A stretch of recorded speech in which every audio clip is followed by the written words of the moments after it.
Hari ini, podcast Do You Hear Me akan membawakan sebuah cerita horor yang ada di internet.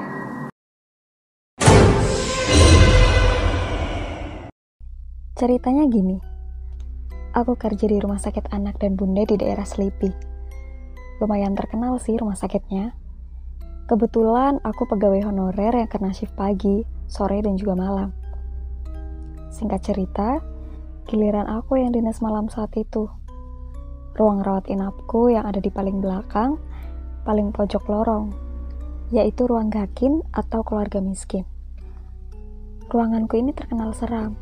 Gak cuma teman dinas, tapi pasien dan keluarga pasien pun sering ditongolin makhluk gaib. Ditongolin macem-macem kayak poci, untuk anak kecil, makhluk besar berbulu, dan kunti with red dress. Sosok ini yang paling terkenal di rumah sakit ini. Pernah ada kejadian ibu pasien abis mandi, terus ngaca di cermin wastafel. Tapi sungguh disayangkan, yang dicermin bukan wajah si ibu, melainkan muka si kunti. Dan itu benar-benar bikin heboh, karena si ibu menjerit dengan kencang. Balik ke ceritaku ya, kejadiannya hari Kamis malam Jumat. Di rumah sakitku ada hari talasemia, yaitu Selasa dan juga Kamis. Di hari itu jadwalnya para penderita talasemia untuk mendapatkan darah segar dari PMI. Pas aku lagi enak-enak tidur, tiba-tiba dibangunin perawat dan disuruh ngambil darah ke bank darah. Padahal jarak dari ruanganku ke bank darah itu jauh banget, dari ujung ke ujung. Dan ini rumah sakit adalah gedung tua. Jadi tahu sendiri kan model rumah sakit dengan gaya bangunan jadul, banyak lorongnya. Aku lalu cuci muka dan langsung jalan ke bank darah.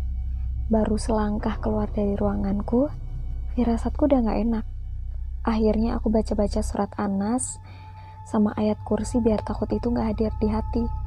Waktu itu jam 3 pagi, gak ada satupun orang di lorong itu. Cuma aku yang jalan nguculuk sendirian, dan sampailah aku di bank darah. Setelah aku bilang sama petugas di sana, aku pun dikasih darah segar nampak. Jujur, darah itu bikin aku takut. Aku langsung bawa darah itu dan kembali melewati lorong yang tadi. Pas lewat di lorong bawah, di pojok tangga kan ada cermin gak kepake. Dan udah lama mojok di situ. Bayangan di cermin itulah yang bikin aku takut. Wujudnya hitam, rambutnya terurai acak-acakan.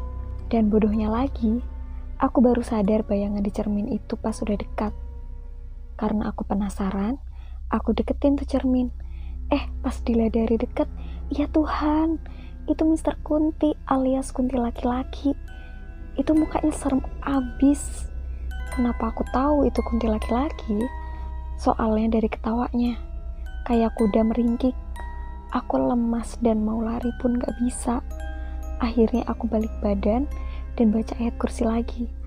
Tapi alhamdulillah, pas ku tengok udah gak ada. Nyampe di ruangan, napasku ngos-ngosan. Lemes banget. Aku gak berani cerita. Cuma diem doang nemenin perawat yang pada ngobrol. Untuk kamu yang punya cerita horor atau pengalaman horor, kamu boleh langsung kirim cerita kamu di alamat emailnya DHM di inipodcast00@gmail.com.